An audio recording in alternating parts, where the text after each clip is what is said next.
Ayaw mo nang pinariringgan ka, pero yun yung ginagawa mo. Ano ba yan? Sumusunod po kami sa utos nyo. Pero kapag alam namin baluktot, hindi po kami papayag. Gusto ko sumabog at sabihin ng masamang words. Hello Philippines, hello world. Ito ang teleserye ng totoong buhay. Ang Pinoy Big Brother Season... Ano? SFM 2 ba? SFM ba? Sorry naman, nakirid awi lang. Ito naman, yung may eksena na ako. Hello mga yes friends! Sa muling pagbubukas ng pinakasikat na bahay sa bansa, kilalanin natin ang iba't ibang uri ng Pinoy Big Brother housemates. Pero bago ang lahat, siguraduhin mo lang na nakapag-subscribe ka na o nakasubscribe ka na sa YouTube channel namin at i-click mo na rin ang notification bell para lagi kang updated sa paborito mo mga yes friends. May kanya-kanyang kwentong dala ang bawat housemates. Merong nakakatuwa, nakakahanga, nakakakilig, nakakatakot at minsan nga nakakaiyak pa. Yung tipong kahit sa PBB sila sumali, pwede ring pam-MMK ang kanilang life story. Ano yan? Ginagawa mo? Butterfly. I had no choice. Kasi na-realize ko, I am gay. Grabe, nire-respect kita. Sinasabi ko sa iyo ngayon po at sa buong tao. Kasi hindi ako masamang tao.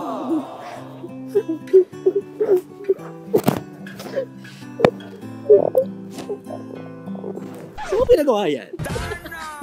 Lambot, no? Aminin nyo, sa bawat season ng Pinoy Big Brother, meron kayong crush. Sino ba ang pinakamabenta sa sambayanan? Eh di syempre, yung afam na ang alam na Filipino words ay cocktail lang. Sandali. Kailangan nyo bang mag-attitude? Kayo na nagpakita ng attitude nyo, kaya ako nagkaganon. Hindi naman talaga ako masamang tao. Sila mabait sa akin. Ako mabait sa kanila. Kaya kayo, masama sa akin. Masama din ako sa inyo. Ganun lang kasimple. Pero yung babasusin mo ko, huwag ka na magtaka.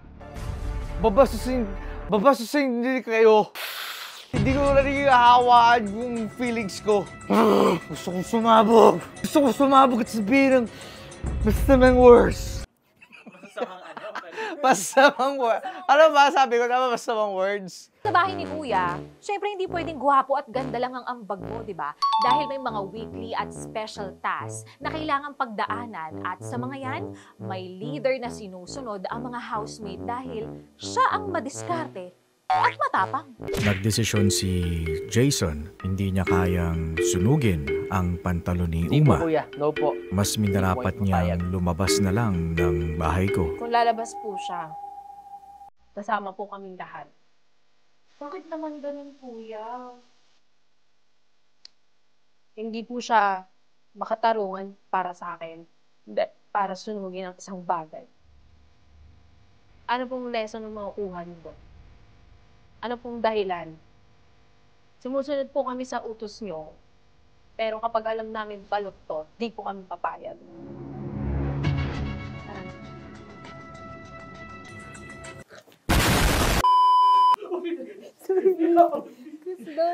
Hindi yan makatarungan. At dahil bawal ang gadgets, walang ibang pwedeng libangan kundi ang makipag-usap sa mga kapwa mo housemates. Meron talagang wala pa masyadong ginagawa, pero nakakatawa na. Kaya sila ang life of the party sa loob ng bahay. Tingin niyo kung magko-commercial si Maria Morena na banana yung inaano niya, may bibili kayo? Marami kayong matataka. Ang halimbawa, ganito, Maria Morena's banana, ganon. Ganda yan. Yung na tayong banana. Ako na rito banana. Ay, grabe naman. Ang laki naman ng banana na to. O sige, kunyari magko-commercial ako. Ako na rin commercial. O, commercial. O, sige. I wanna taste my banana. Ganon? Ganon? Pwede na ba Hindi yun? namin nakita. Ha? Hindi Ano namin ba nakita. yan? Ayoko na. Take two. O, sige, taste 2. Ay, taste 2. O, sige. Kailangan nakakatakam, di ba? Oo. Wanna taste my banana? So good. So yummy. Juana mo? Yan, gano'n. Abagay, di ba? Maliban sa diskarte sa weekly task, isa sa challenges ay kung paano pagkakasyahin ang pagkain at iba pang essential sa loob ng bahay. Pero dala siguro ng cravings, may mga nakakalimot na kailangan din palang isipin yung iba. Hati-hati na yan ha. Divide nyo ng tigda-dalawa. Konti lang yung sobra kapag dalawa-dalawang tinapay yan. Ako kasi nagpauso nitong tatlo-tatlong patong na sandwich. Look at this dude. May itlog pa ba dyan? May itlog pa ba dyan? Wala na. Nandun na. Binigay ko na lang. Wala nang itlog? Wala akong itlog. Wala akong itlog. Ala, kaniri ka, ginano mo talaga. At hindi lahat kayang pigilan ng feelings kahit may mga nakatutok pa na camera at napapanood live on national television. Dahil madalas mangyari ang rated SPG, lalo na pag nakainom na. Wala kissing.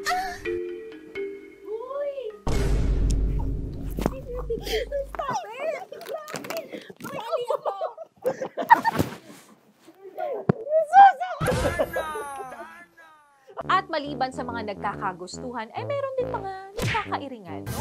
Nakikisama ka naman, pero may mga housemates talaga na hindi mo maintindihan. Alam mo, ikaw, Maria, ayaw mo nang pinariringgan ka, pero yun yung ginagawa mo. Ano ba yan? Kung ayaw mong gawin sa'yo, wag mo rin gagawin sa iba. Iba ang... Alam mo, yung respeto na sinasabi mo, hindi mo nire-respeto yung ibang tao. Yun yung sinasabi mo, pero hindi mo ginagawa. Ay, nako. Ano ba yung respeto na sinasabi mo? O, sige, fine, respeto. Pero pwede ba, ha, Maria? Act your age! Ay, Diyos ko. Ibig sabihin? May rulebook na sinusunod ang mga housemates sa bahay ni Kuya, pero may mga nakakalimot sa boundaries, kaya, ayun, suki sila ng violation. Sila yung madalas na napo-force eviction.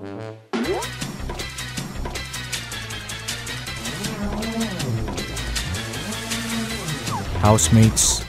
Housemates. Rico, pumasok ka sa confession room ngayon. Kaputa! Baka na pala niyan eh. Ngayon din, Rico. Rico? Smile, Rico, smile. At yan nga ang iba't ibang uri ng Pinoy Big Brother housemates. At kung magiging housemate ka ni Kuya, sa tingin mo, alin ka sa mga yan? Ipaalam mo yan sa amin sa comment section, mga yes friend.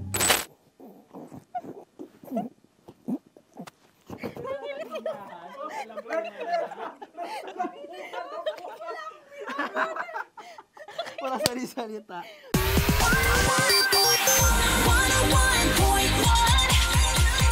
Yes FM. Yes FM.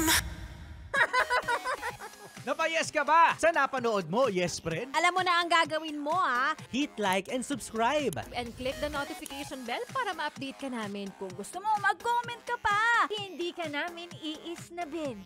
Go, yes, friend!